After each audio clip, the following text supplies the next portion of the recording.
All right. Good evening, everybody. I'd like to call to order the regular meeting for, what is the date? February 21st, 2024. It is 6 p.m. of the Cathedral City Planning Commission. May I have a roll call, please? Commissioner Thompson? Did you say Thompson? Yes, Commissioner Thompson. Here. Commissioner Lee? Present. Vice Chair Malakoff? Present. Chair Daly? Present. Let the record show Commissioner Lowe is absent. All right. I'd like to invite everyone on the dais and in the audience to please stand for the flag salute.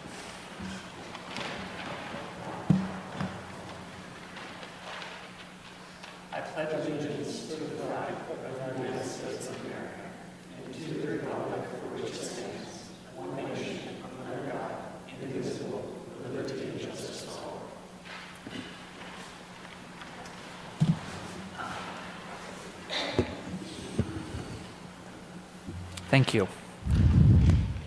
May I have a confirmation of the agenda, please? There are no changes to the agenda. Moving on to item 1 on the agenda is approval of the minutes.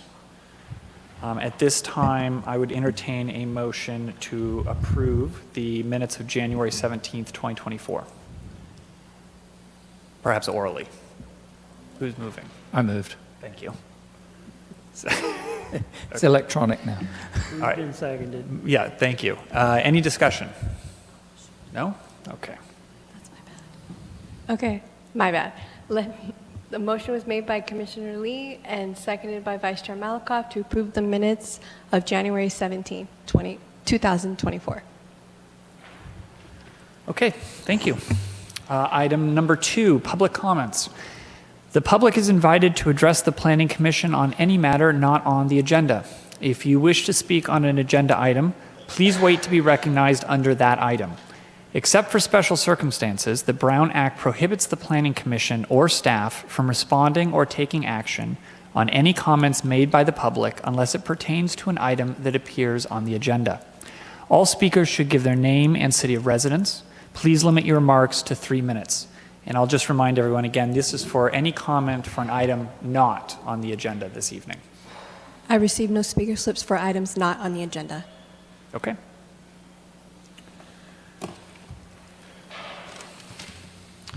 Then I will close the public comment section and move on to item 3, public hearing item 3, excuse me, A, conditional use permit 18-035A.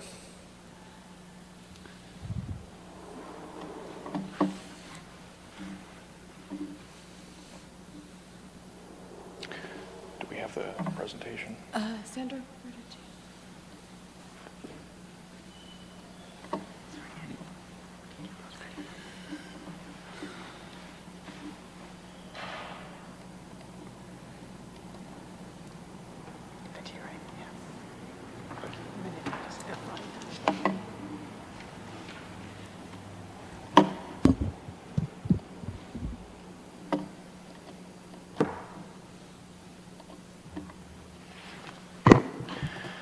Good evening, Chair Daly, members of the Planning Commission. I'm Andy Firestein, your Development Services Director, and I'll be presenting this application on behalf of staff this evening. Behind me, Eric and Richard Altman are the applicants, and they're here to speak on behalf of the CCBC Resort.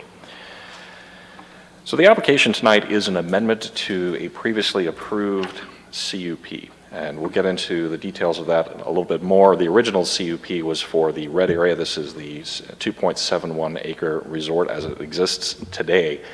The CUP amendment is to expand the project scope to include the area in yellow. The applicant is proposing to construct a 13-space parking lot to serve the resort, and we'll get into the details of that a little bit more. So just to demonstrate the areas, the area in red, that's the existing resort. The area in yellow, that is the proposed parking lot that we're addressing this evening. The resort and the parking lot are in our downtown zone, DRN zone. This is an area that encompasses Date Palm Drive to Bankside Drive, north and south of East Palm Canyon. The area allows for hotels, resorts, and as well timeshare uses as a conditional use.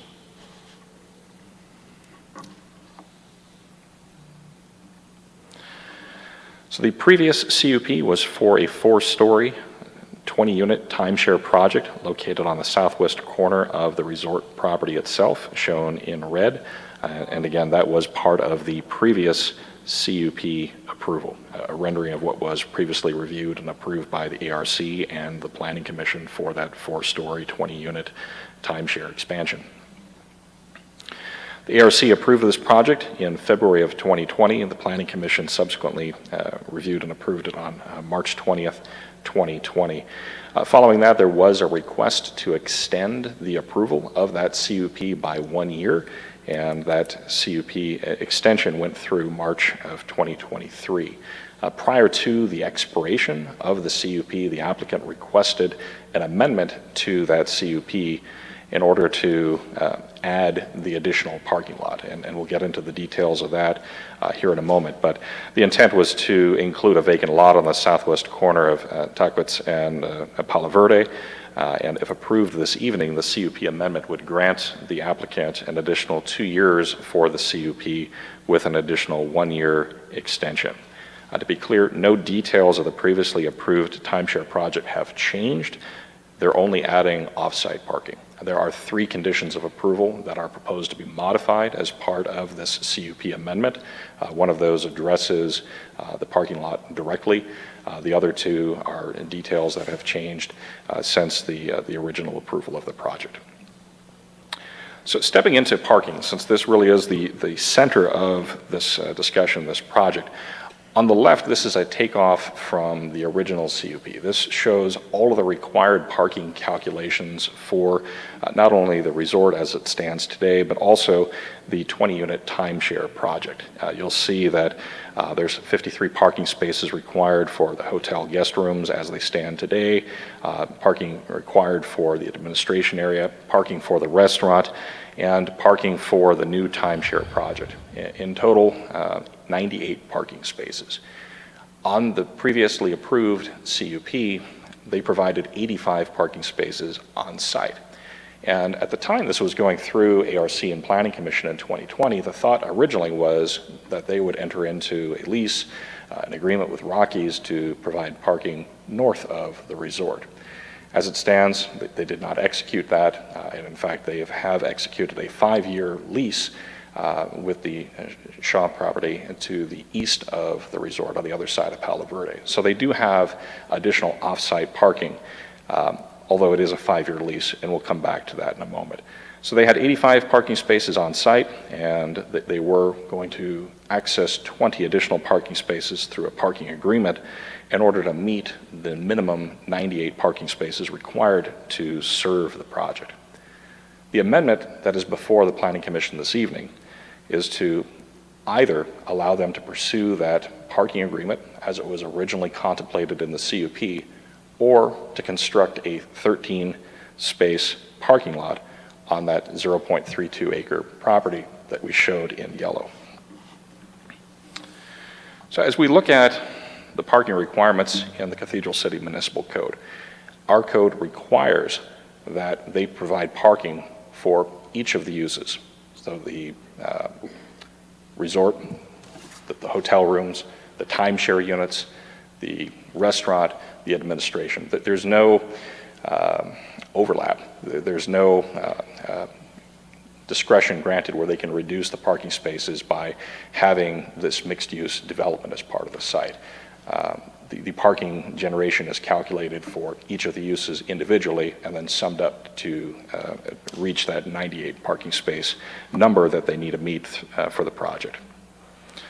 And as well, if we look at the location of the parking facilities, they're required to provide the parking on site on the same property as the resort in this case, with an exception. And that exception is that they can provide some off-site parking at the discretion of the Planning Commission where that is under their control in the long term. And there's some bolded language on this slide that talks about how they do that. So they could either own it, if they owned that parking lot, or if they executed a long-term lease, that is then recorded against the property. That would allow them to meet this condition and have that off-site parking.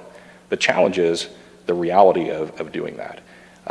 Most property owners are not going to sign a long-term lease and record that covenant against their property, allowing another property owner to take access of their property, unless it were purpose-built. If this were a parking structure that was built in the downtown where that parking was made available to other businesses, yes, a property owner might allow for a long-term lease or a covenant to be recorded against the property because that's the only use of that property. But in the case of the Shaw property, a long-term lease, a covenant restricting the use of that property as parking and no other use, it would preclude the eventual redevelopment of that property. That would not be a good decision on their part.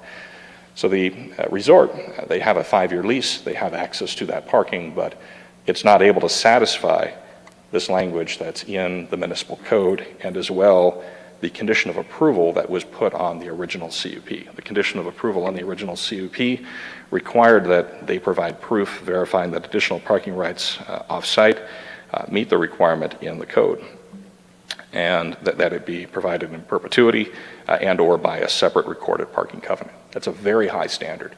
So they've demonstrated that they have parking through a short-term parking agreement, but they're not able to satisfy the requirement of the code. And that's why the applicant is back before us proposing an alternative. So either they secure that long-term lease, they secure parking that satisfies this language, or they can build a 13-space parking lot.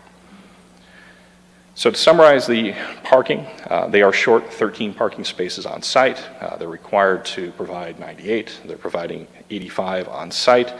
The municipal code requires the parking to be counted as the sum of all uses. We have worked with the applicant to evaluate all of the language in the code, looking for that flexibility. In other communities in your downtown, you might have some allowance for a reduction in parking so that you're not building parking lots, but you're building uses that add to the vitality of your downtown. There's no discretion. There's nothing that would allow us to reduce the parking required for a land use within our downtown. Similarly, other communities allow for some on-street parking to be credited or counted towards the parking requirements for a use. We don't have that in our code. So we don't have that discretion to allow them not to acquire that long-term lease or to build that off-site parking lot.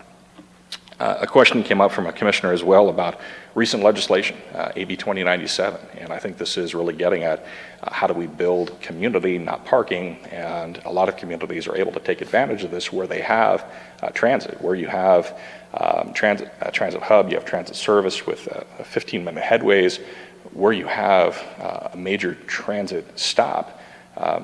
You're able to exempt parking requirements for certain uses within a half a mile of that transit stop.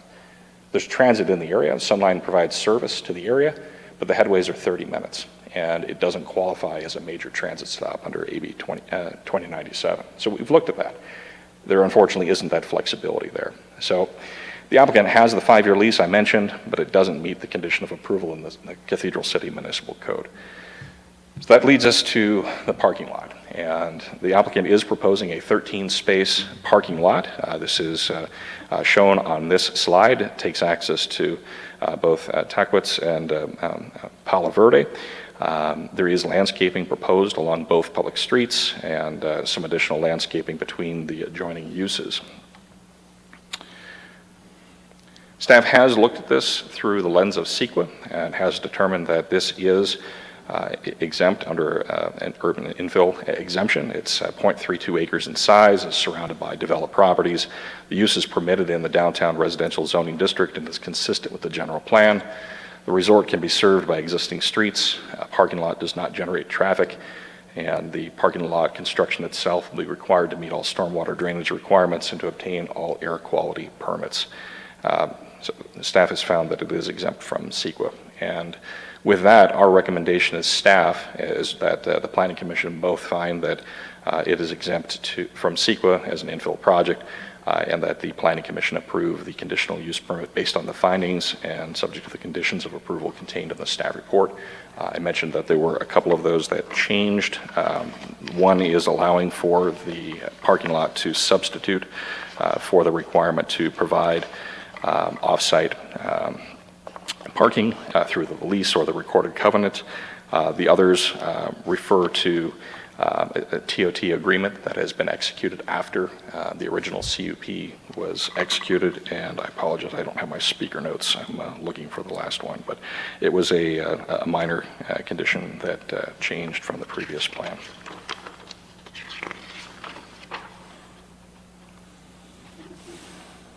Yes, I apologize. It was 430.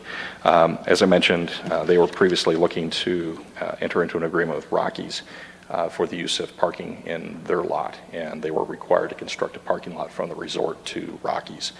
So staff is suggesting that we substitute the construction of a sidewalk from the resort south to connect to the proposed parking lot in lieu of the sidewalk that was originally required from the resort north to Rockies. So with that, I'll close out my presentation and turn this over to the Planning Commission. Thank you so much. I have a question for you. What? Oh, I'm sorry. We actually have a disclosure before I start talking. Go ahead. I wanted to disclose that when I did my site visit, I spoke with the applicant, Mr. Altman, and also wanted to disclose that I know the other Mr. Altman through the Chamber of Commerce and my previous work with the city. So could you pull back up the slide that has the overhead with the red and yellow outlines? Yes. Okay, so just so I can totally understand this, the parking lot is proposed in the yellow section, is that correct? Yes. Okay, and who owns that land? The resort now owns that. They have acquired it. They do. So when we were talking about the 5-year lease that they were looking into, where was that? That's on the Shaw property. So they have Got it. a lease here. Originally, they were looking at a lease here at the Rockies lot. That did not come together, but they do have an existing 5-year lease there. Okay, so they own this, they own the property. Yes. We've avoided any lease issue. Nothing would need to be recorded with the county in order to satisfy the code at that point. That's correct. It's in their control. Okay. Okay. Vice Chair, do you have any questions? I don't have any questions of staff. I do have one question for the applicant. Okay, thank you. Commissioner Lee? Just to clarify again, you mentioned sidewalk going to the south now. So there are no access points on Tarquitz into the property. So that won't change. The access will still be through the current access path. That is correct, yes. The parking lot does propose an ADA curb ramp. The new parking lot proposes that curb ramp. So the proposed sidewalk adjacent to the resort would run from the existing driveway on Palo Verde to the south, and also would be building an ADA ramp opposing the ramp they would be building as part of the parking lot. So in theory, you could park and cross the street through the ramp on the southwest corner of the intersection, and then use a new sidewalk on the east side of the resort and going along Palo Verde to access the site. And are they proposing any kind of gate or control mechanism for the parking lot, or is it simply going to be open? It's an open parking lot. Okay. Thank you. Commissioner Thompson? Good evening. Just one simple question. If this is approved, the new expiration for the cup would be? The new expiration date would be 2 years from the date of approval, and the applicant would have the ability to request one-year extension. So the applicant is continuing to work with the California Department of Real Estate on their timeshare project. They need their entitlements in order to demonstrate that they can construct and deliver the product. Right, okay. So February 2026, basically, or 27? Okay, thank you. Yes. You know what, I actually do have an additional question. I'll admit it's not actually relevant to the analysis, but I would like to know, do you know, I can always ask the applicant, do you know when the applicant came to own that parcel of land? Was it purchased for this in the past year or two in order to satisfy the concern, or have they owned this though for quite some time? I think that's a good question for the applicant in Oh, I terms see, of okay. when they acquired it. Okay, fair enough. Any other questions for staff at this time? No? Okay, thank you. Thank you.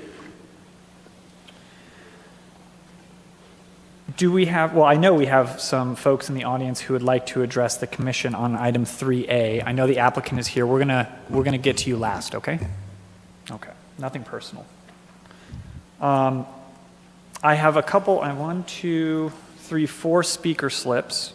So when I call your name, if you would please come up and provide your city of residence, we'd appreciate it. We'll start with Jamie Birch. Chair, you're opening the public hearing. I am opening the Say public. that in the microphone so we have that. I am opening the public hearing. Please state your name and city of record. Jamie Birch. I live in the Upper Cove, in Cathedral City. This is the first time that I'm hearing that they are going to be putting a 4-story timeshare in what I consider a residential area. The parking lot thing is a secondary thing, but the majority of the people that I know that live in the Cove are not at all on board with this. This is the first time we're hearing about it. It apparently looks like the whole thing was pushed through just prior to COVID. We had a shutdown. I don't know how it got lost in the shuffle, but what do we do as a community to keep something like this from being built in our residential area? I own 2 houses on the Lower Cove in Palos Verdes, not very far from here. There is apartment buildings that are right next door that have nothing but children in them. And I just don't think a 4-story timeshare is something that anyone in our neighborhood wants. That's all I have to say. Thank you.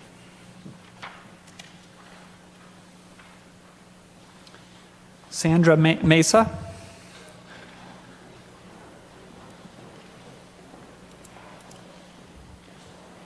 Please restate your name and city of residence. I'm Sandra Mesa. I live on Palo Verde. I've lived in the same house since 1968. And I really never knew anything about this until, if I'm not talking to the speaker, God, I'm so nervous. Now that's even worse. I also just got done having a cataract removed, so I'm a little nervous. Anyways, I never knew anything about this. I'm in shock. She just now told me today, we're friends, and I thought, wow, I never knew anything about something like that going up. And I don't think that's a great idea, so I'm just totally opposed to the whole situation. Thank you. Ted St. John. If you could restate your name and city of residence. My name's Edward St. John, and I'm from Cathedral City, in the Cove, further up. Oh, I see where the yellow is. It didn't really register on that large thing.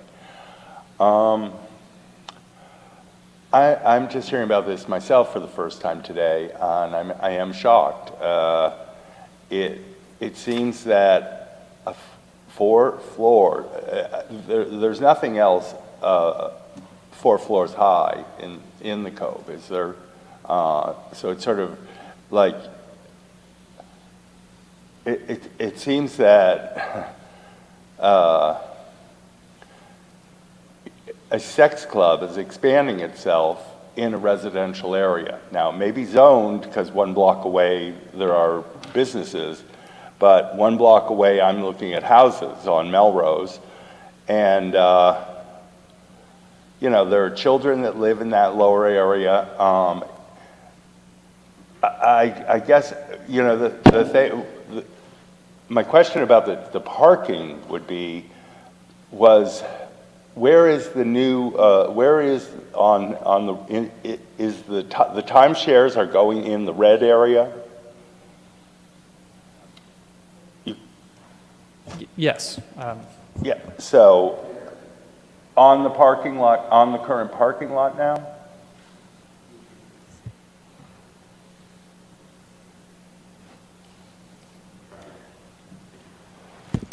The timeshare project is on the southwest corner of the existing resort. Southwest, so there are buildings, So there is something there already. So they're not taking their parking and making it into timeshares and then saying they need more parking. I guess that's not the case. I couldn't see the yellow from back there. I guess I think in this day and age, like, this isn't a great thing. You know, there are other parts of the city that could be zoned for sex clubs. And to expand one that already exists. I was shocked when I moved here to find that there was one in the Cove, like just down the hill, you know. The prices aren't cheap there, so they're making money on the thing. You know, obviously, if they can put up a parking structure for their expansion, then they really are making money. It just seems like a misguided use of a misguided direction for the city to be taking. And that's where I'd leave it. I don't know. This was done, the first time hearing of it today. So is there anything that could be done to backtrack to that decision? Sir, I'll tell you that what's actually before the commission today is really just an amendment to this conditional So use this permit. is just rubber stamping something you've already approved? No, there's a change regarding parking. That's Just really all parking, it though. is. The Yes. club is going in. Well, that's not up to us, but the conditional use permit exists. Who is it up to then, if it's not up to you? The person building it.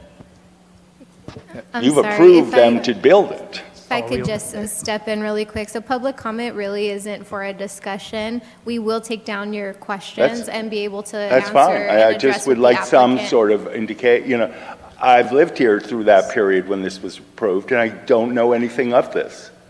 I would have been here earlier, you know? All right. Thank you. Next up is Lori Lindros. If you could please restate your name and city of residence. My name is Lori Lindros. I live up in Cathedral City Cove. Again, just to reiterate, this is the first time we're hearing about not only the parking lot, but the whole project as a whole. In March, if most of you remember, we were in lockdown. So people couldn't even come to meetings. So we didn't even really have a chance to express our, opposition to this project. That being said, I don't really have any other than, if it's going to affect our property values, then that does bother me. And it also doesn't seem like this is an additional to creating a community for Cathedral City that's inclusive. So that's all I wanted to say. Thank you.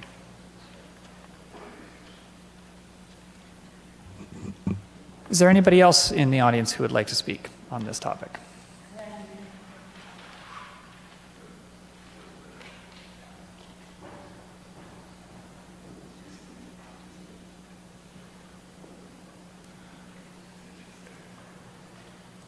If I could get your speakers on. Yeah, you need those.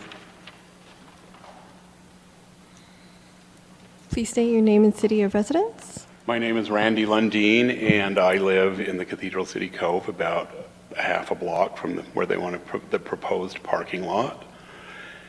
And I'm opposed to a 4-story building because it's just not conducive to the neighborhood. I'm surrounded, I'm the first house after all the apartments going up Cathedral Canyon on Kings Road. I can't even, my guests can't even park in front of my own house because all the apartments are parking in front of my house. And to add more parking around the corner, I've seen CCBC when they've had a big weekend and they're stacked all the way around the block, anywhere they can park. And I just don't need any more parking around my house.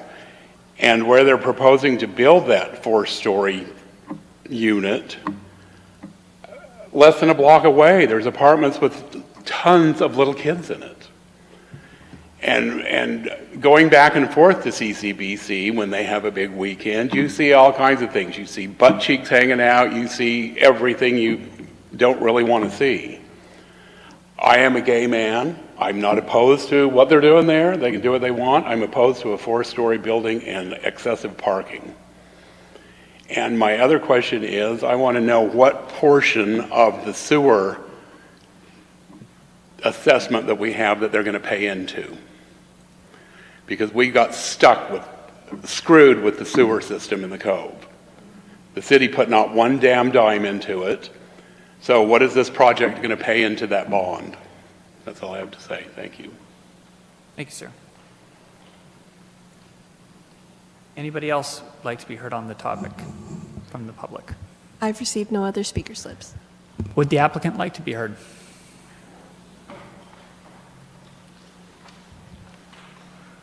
Good evening, Planning Commission, Eric Altman, Rancho Mirage. And I don't really have a presentation or anything, but I heard there were some questions, so I'm happy to answer any questions. I had a question. Yes, I wanted to know when the property that the proposed parking lot, when that property was acquired. I don't know the exact date off the top of my head, but it was late 2020, early 21. It may have closed early 21. Do you know was it purchased for the purpose to satisfy this requirement, or completely unrelated? That's all. Yeah, no, it's solely for this purpose. And before the purchase was made, I reached out to the planning director and asked if it would solve, if there was any other issues that would pop up. But we purchased it to solve this issue. Okay. Any other questions for the applicant? Go ahead, Commissioner. Yeah, so the presentation that we saw earlier, some of it was a little new to me because I wasn't on the commission when the original one was presented. And it shows the the artist's rendering of the elevation. And I noticed that you have sort of glass-fronted balconies. So one of the things I wanted to ask about is how are you going to control nudity on those balconies or visible outside of the wall of the property? Yeah. It's been a while since I've looked at that rendering, but I don't believe that it's see-through glass. I believe it's smoke glass. And all those views face out towards, I would say, the north. They don't face towards the neighbors. So the back of that building is fronting the other streets.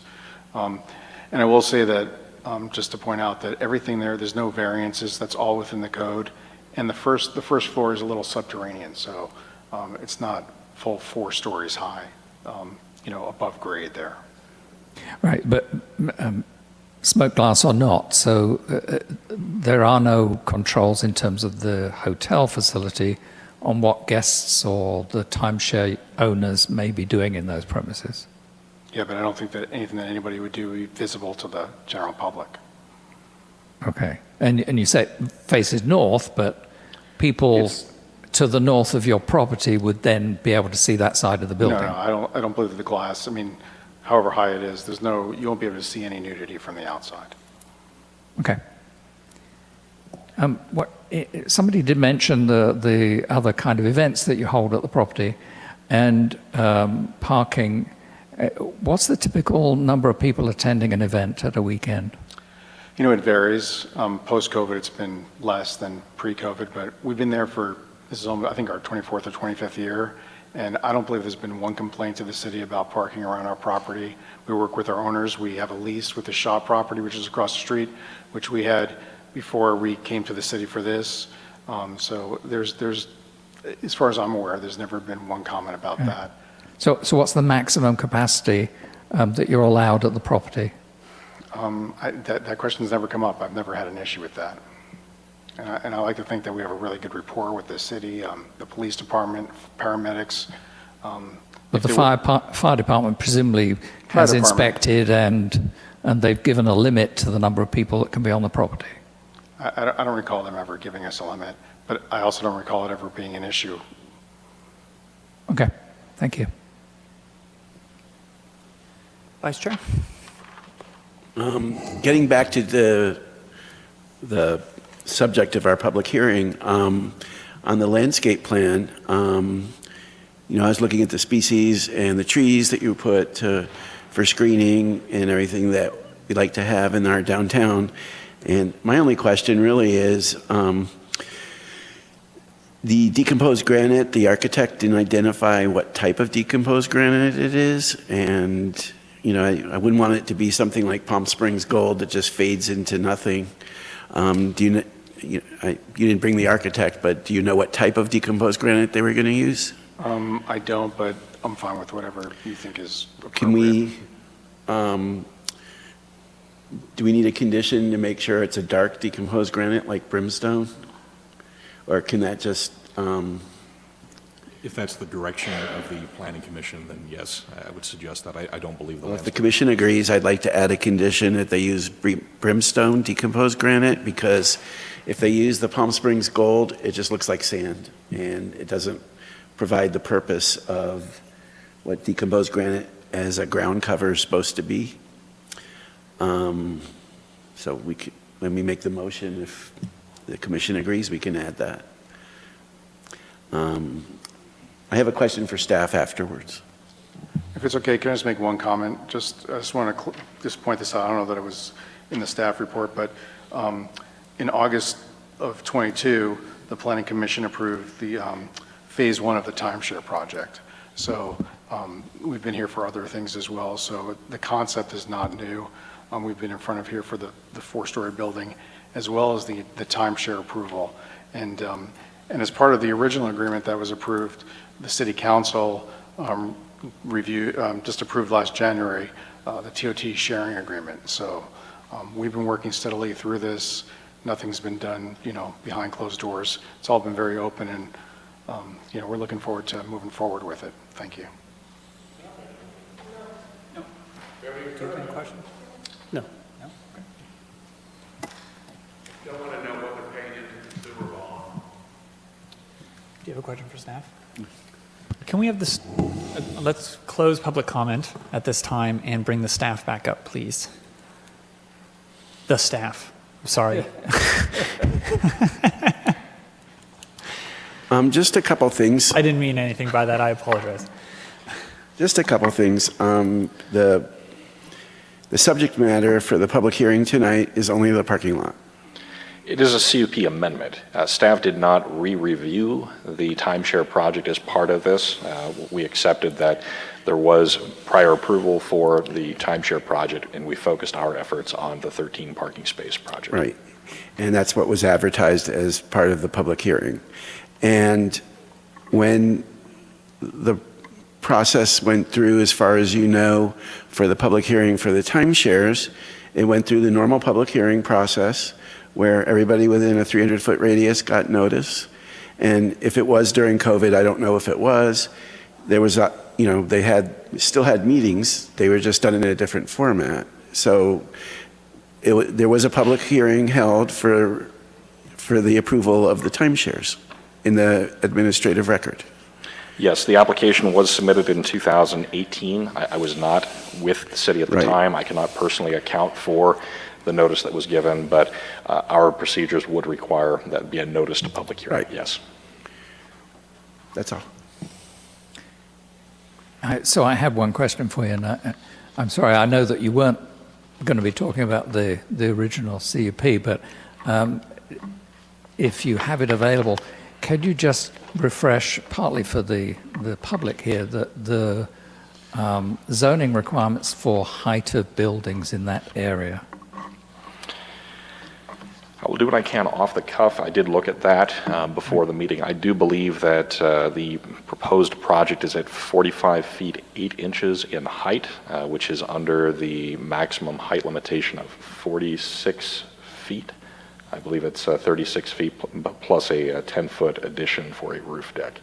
So I believe they are consistent with the maximum building height for the DRN zoning district.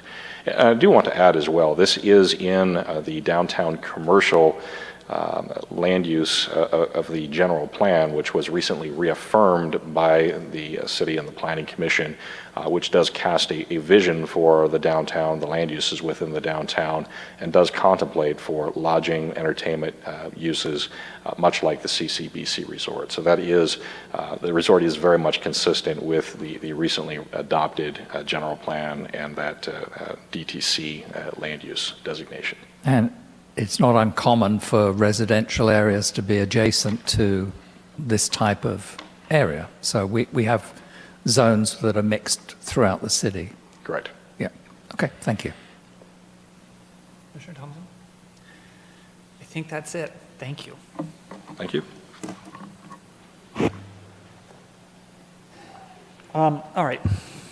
At this time, I would entertain a motion to start some discussion on this, if anybody has a motion to make. I'll make a motion that we approve the conditional use permit revision 18-035A and add a condition that they use brimstone decomposed granite in the parking area. And perhaps an exemption to CEQA? And, I'm sorry. No, it's quite all right. And the exemption to the exemption to the CADX 32 exemption to CEQA. Thank you. I will second that.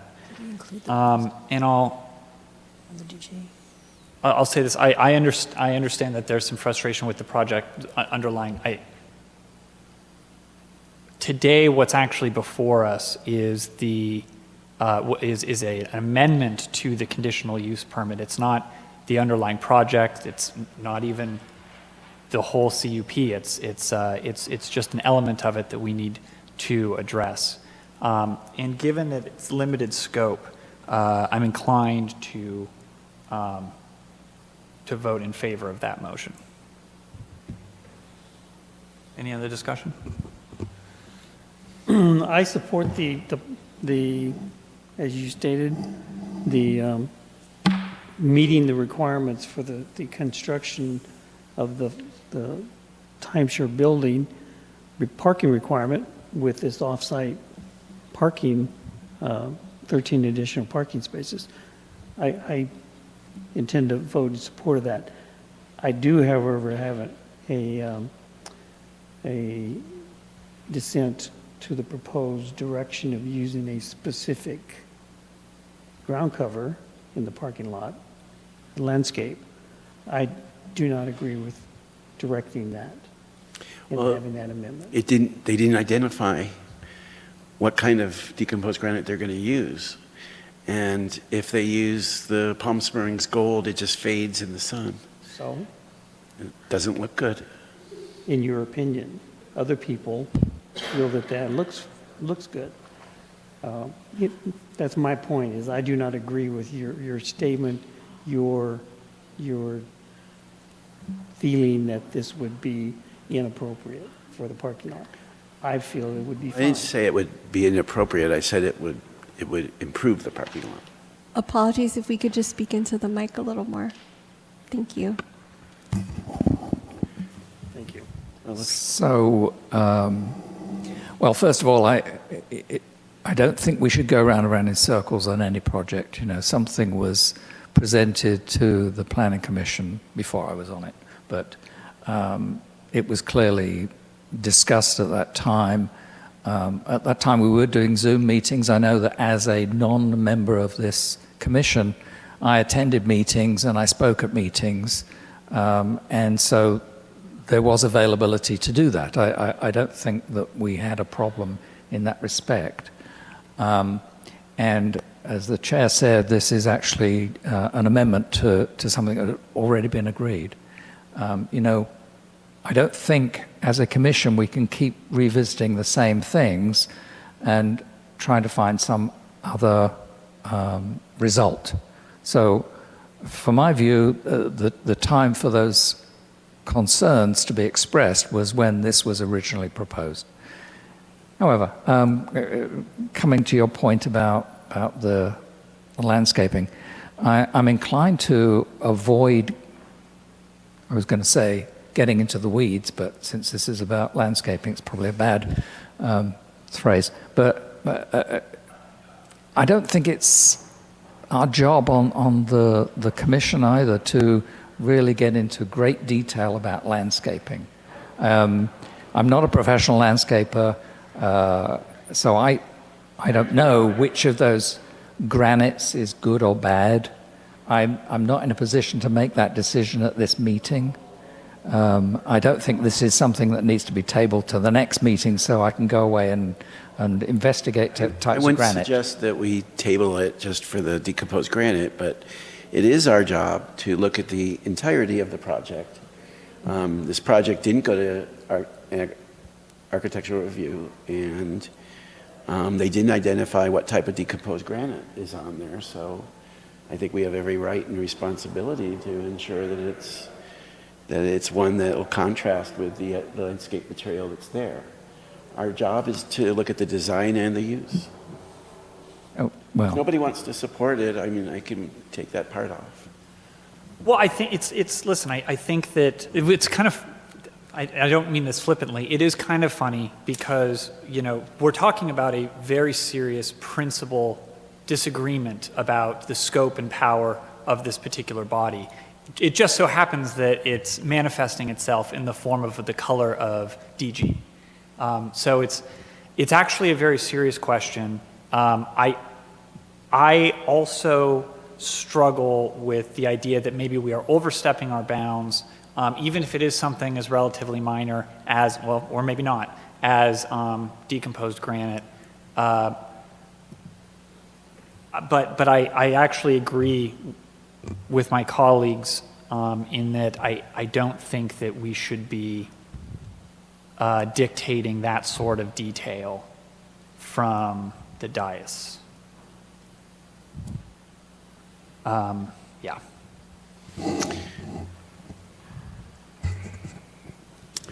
Well, I don't agree. I think that it's important that the design of projects is important. That's why we're all on the Planning Commission, as well as for the use. And if you see a project that's poorly landscaped for a parking lot, it really makes a difference. But since my colleagues don't agree with me, I'll withdraw the request that we identify the color and leave that to staff to find the appropriate material, and just make the motion to approve the conditional use permit and the CEQA amendment. Is that, Council, is that sufficiently detailed for the motion, or do you want us to read into? I think you need to agree to it as the seconder. I think you have to agree to withdraw the original motion. It could be a friendly amendment. And remake the motion. It can be a friendly amendment if you agree to it. Well, I don't know what I'm agreeing to yet. We can read into the actual recommendation. Would you prefer that? Yes, please. And then just to be clear, we are withdrawing, everyone is in agreement to withdraw the original motion. Yes. I make a motion that we approve the exemption to the California Environmental Quality Act pursuant to Section 15332, Class 32 infill exemptions, and we approve CUP number 18-035A based on the findings and subject to the attached conditions of approval contained in the staff report. Now you can click it. And I will second that.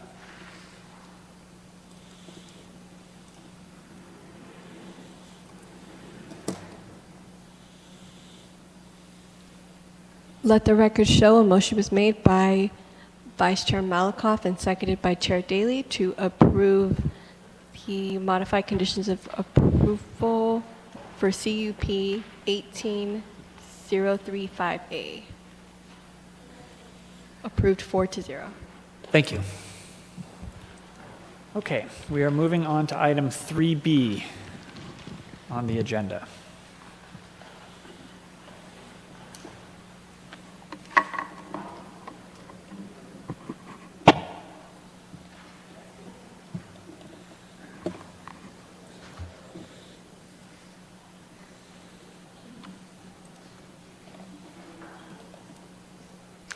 Good evening, Mr. Chairman, members of the Planning Commission. My name is Sandra Molina, and I'm the Deputy Development Director. I'll present this public hearing item. This is a zoning ordinance amendment to add a new chapter to our planning code regulating two-unit housing developments and urban lot splits. And the Planning Commission has had two previous public discussion meetings on this proposed ordinance. And I'll just briefly go over some background information. This SB 9, the legislation that we're proposing is in direct correlation to SB 9 that was adopted by the California legislature. And what it does is allow in single-family zone districts a 2-unit housing development and urban lot splits to a existing parcel. It also requires the city to establish objective standards for review of the proposals. And so essentially what it does, it would allow a lot in a single-family zone to have potentially up to 4 units for a 2-unit development, any combination of primary units, ADUs, or junior ADUs.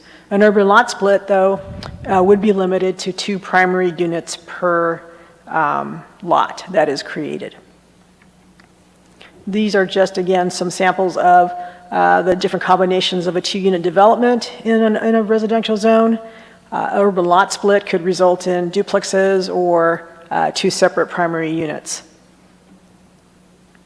The ordinance does propose to have occupancy restrictions with respect to either the 2-unit development or the urban lot split. In the case of an urban lot split, the owner has to live in one of the units for a period of 3 years. And what happens is with our application, the developer or the owner of the lot would sign an affidavit to that effect. With regard to the urban lot splits, a lot in a single-family residential zone could be subdivided in a minimum 60-40 split. So the smaller of the 2 units must be a minimum of 40% of the original lot size. With respect to the development standards, we did have a discussion in the last 2 meetings regarding the minimum lot size, the unit size. So the unit size has to be at least, or can be allowed to be at least 800 square feet. The setbacks that we discussed last would allow for side and rear setbacks of 4 feet. The front yard setback would default to the underlying zone district. And one of the discussions we had was regarding the setbacks between structures, and it would be a threshold or a sliding scale of either 5 feet or 10 feet based upon the height of the structures that the separation is being proposed with. As far as lot coverage, we had this discussion about whether the unit size should be a sliding scale based upon the size of the original lot. What we decided based upon that review and more analysis was just a default to the lot coverage allowed under the zoning district. Parking, 0 to 1 spaces, depending on the location and the type of development that's being proposed. And with that, I would recommend that the Planning Commission conduct a public hearing and adopt the attached resolution recommending that the City Council adopt the proposed ordinance to add Chapter 9.116, 2-unit residential developments and urban lot splits. And I'm available for any questions. Thank you so much. You're welcome. Any questions for staff? Commissioner Thompson? I have one question. When your recommendation was to conduct a public hearing, is that this right now? Yes. Yes. So we are having a public hearing, and we would just open the public hearing and receive comments if anybody wants to comment. So right now? Yes. You'd open public comments and that's it? That's what you're recommending? Our recommendation is to open the public hearing, conduct the meeting, and then ultimately vote to adopt the resolution that's attached to the report recommending that City Council adopt an ordinance. Okay. I just wanted to clarify that it was not a separate meeting that we're doing 2 weeks from now or something like that. It's Understood. It is tonight. It is tonight. Thank you. That's it. Commissioner Lee? Yeah, a couple of quick clarifications. Sure. And I'm using the packet page numbers. So on page 47, number 8, at the bottom of the page there, I was thinking about this earlier today about does this apply? A lot of people now, couples, are using a family trust to plan their financial arrangements. So does this exclude them? Does this language exclude a family trust from owning the property?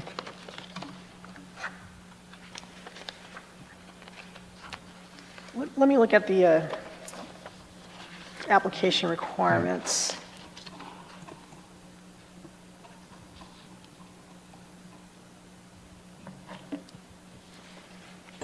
So there's, on a trust can hold any piece of property. so Right. Go ahead. page, you find page 47? Yeah. Yeah. Did you, so it actually, maybe the language is reading a little funny, but we are just saying that an individual property owner isn't any kind of corporation. Right. And that shouldn't apply to community land trusts or a qualified nonprofit corporation. So individual property owner could include a land trust or a qualified nonprofit. What about, I'm sorry, I didn't mean to. No, go ahead. What about a personal trust? That's really what I'm asking about. Because often people transfer their property into a trust so that they avoid probate. Sorry, we have a specific definition. I'll look that It should not exclude that, Stephanie. In the way the page 47, paragraph 8 reads, it says that the subject property shall be owned solely or by one or more individual property owners.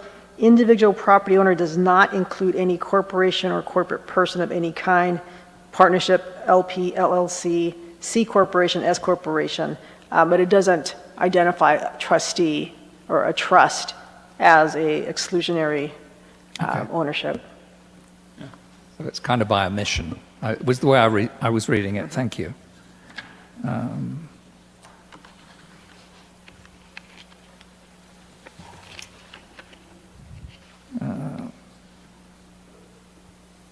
So just to clarify, on page 50, number 4, I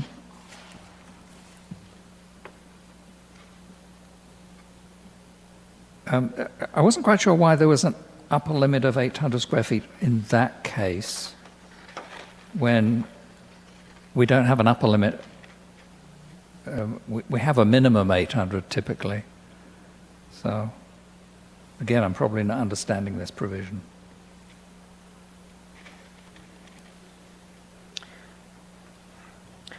I see what you're saying on that paragraph 4. It says a primary dwelling that was legally established prior to the submittal of a complete application for an urban lot split or SB 9 two-unit residential development, and that is smaller than 800 square feet may be expanded to 800 square feet. And because we're saying we're not having that limitation anymore, there's a conflict there. Right. So we could just end the paragraph with may be expanded. Within the provisions of this or whatever. Yeah, I mean, whatever the appropriate language is, I just didn't, it seemed inconsistent to have the 800 feet there.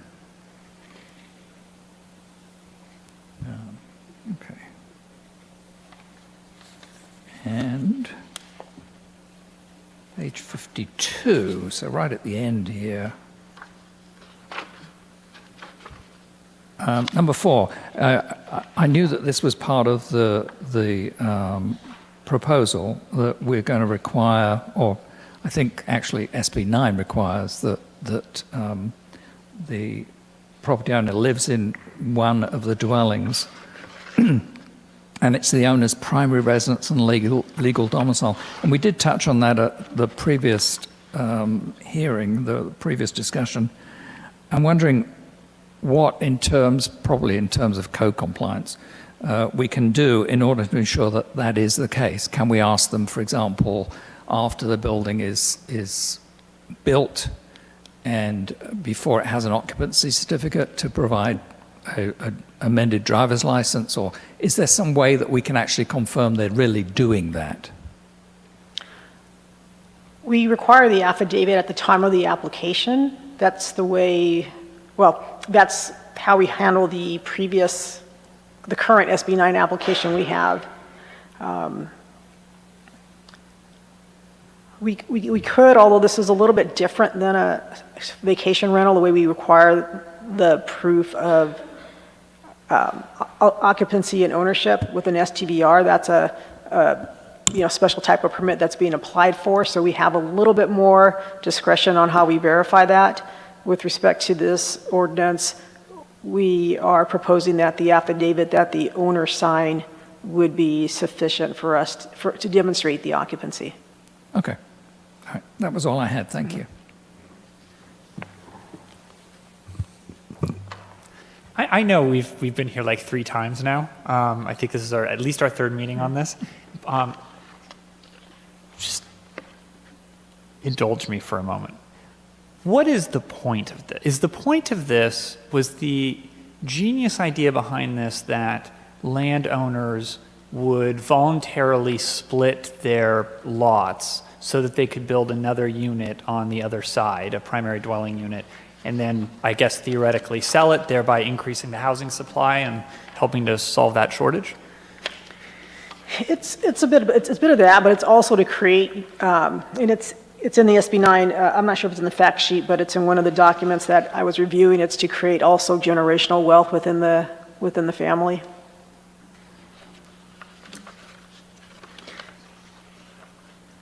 So that section 8 on page 47 that Commissioner Lee brought up that has the ban on, is that from SB 9 that requires it the individual owner not be an LLC or Yes. an S corp? That's from SB 9 itself. Yes. Okay. Just my own curiosity. Vice Chair Malakoff, any questions? No, like you said, we've been here. We've been here. Yeah. All right, Commissioner Thompson, Commissioner Lee. Thank you. Sure. I will open this item up for public comment. Is there anyone in the audience who would like to address the commission on item 3B? I have no speakers. Okay, thank you. Then I will close public comment. Let's see, where are we here? And I will entertain a motion if anyone has one to start discussion.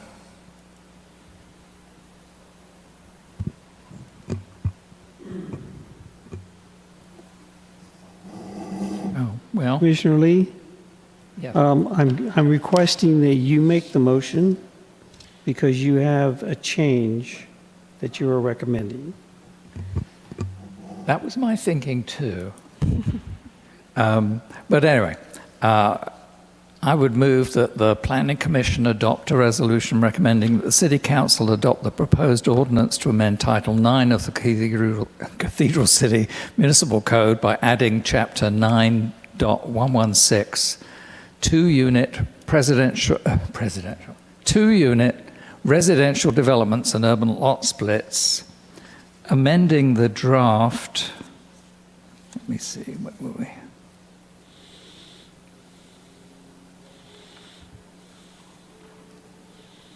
Page. Let me get the right reference. Amending the draft in, 9.116.110, development standards and design criteria, item B4, to remove the words at the end of the sentence, to 800 square feet. Is that sufficient? Good. Okay. What are we changing? Just deleting the words to 800 feet at the end of item B4 in that section. A primary dwelling that was legally established, is that the one? Yes. And what is it you want to delete? The words to 800 square feet. That was At the end. Sandra's suggestion.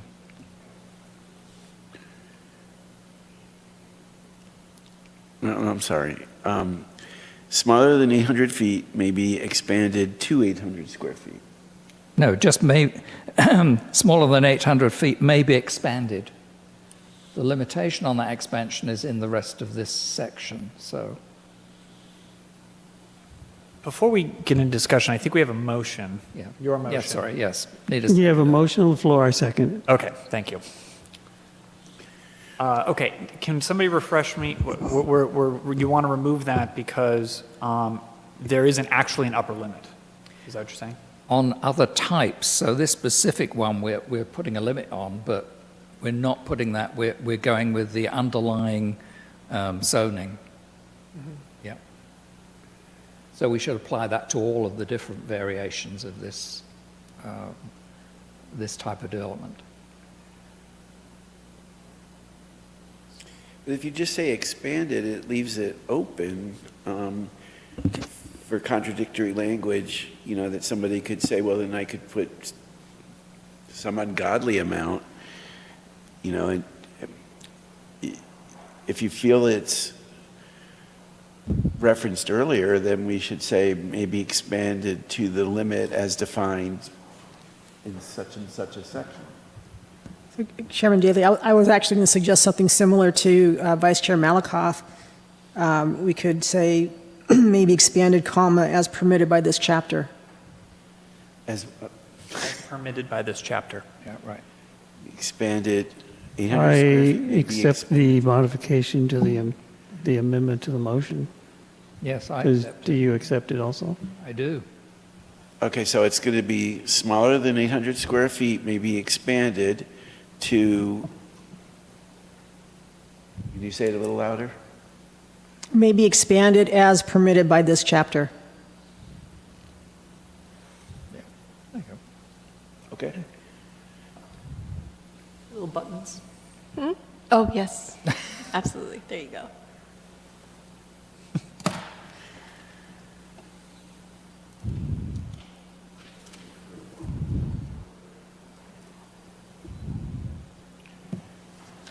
Let the Thank you, record show a Commissioner motion Lee. was made by Commissioner Lee and seconded by Commissioner Thompson to approve SB 9 zoning ordinance amendment 23-002, approved 4-0.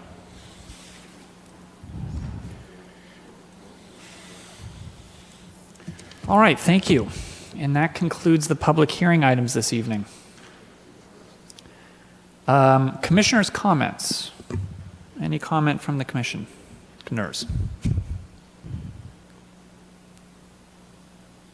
Commissioner Thompson? No, I'll hold it. Okay.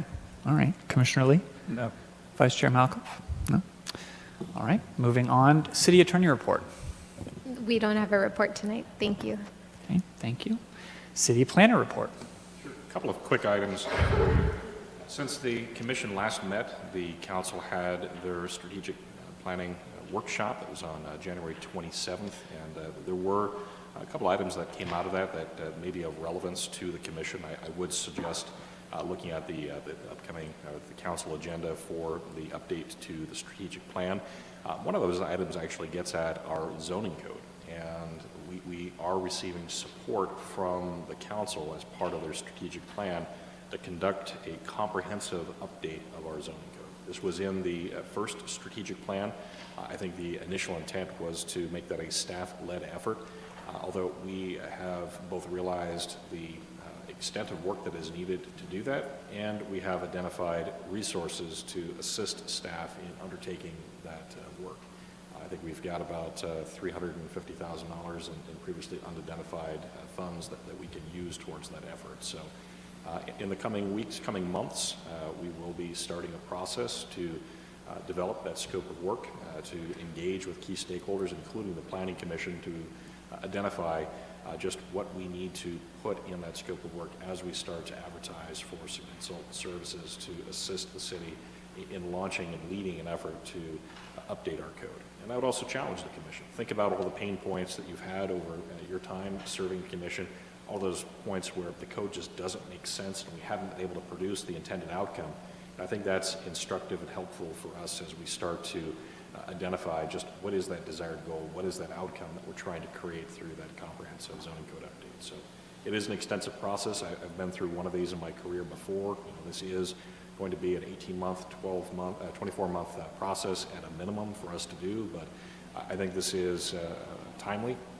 It's responsive to a lot of the demands that have been placed on staff and a lot of the development interest we have. We are looking to create more certainty, more predictability in our process, looking to streamline the work that we do, and I think those are some of the goals that we can start to put into that scope of work for the zoning code update. So that was a part of the discussion with council and the strategic planning workshop, and again, I encourage the commission to look for that update to the strategic plan.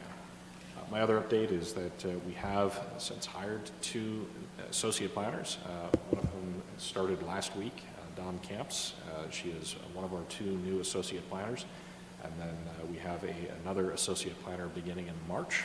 So we will be fully outfitted in our planning division. That is what I have for the commission this evening.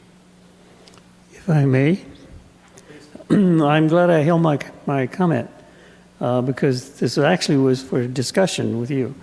In the code review, I've heard, well, number one, your discussion or your sharing the fact that this project is going to start makes me wish that I had more tenure on the commission, because this is something that I feel will be very beneficial to the city. But